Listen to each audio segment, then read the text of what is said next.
Всем привет! После замены колодок проехал на новых колодках уже 1100 километров. У меня уже создалось о них определенное впечатление. Колодки корейские, артикул в описании будет, кому надо. Посмотрите. В общем, тормозят они нормально. Первые 10 километров, конечно, пока притирались к дискам, тормозили плоховато. Но потом в процессе эксплуатации, вот 1100 километров проехал, как бы я и не заметил, чтобы они хуже тормозились, чем те колодки, которые стояли с завода. Единственный минус есть, они скрипят, но скрипят только на холодную.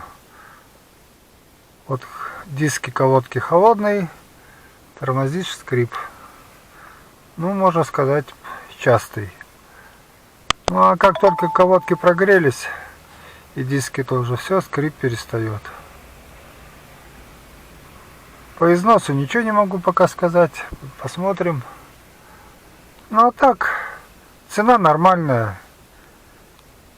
Тормозят нормально. Скрипят только на холодную.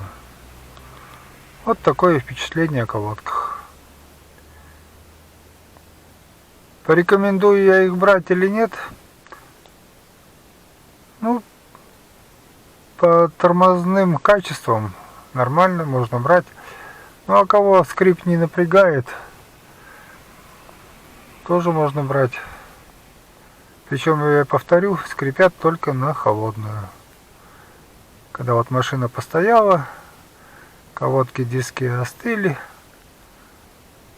они поскрипывают при торможении.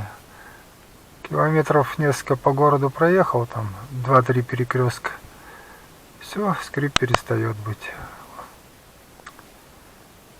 Так что вот такие вот дела. Не забывайте подписываться на канал. Всем пока.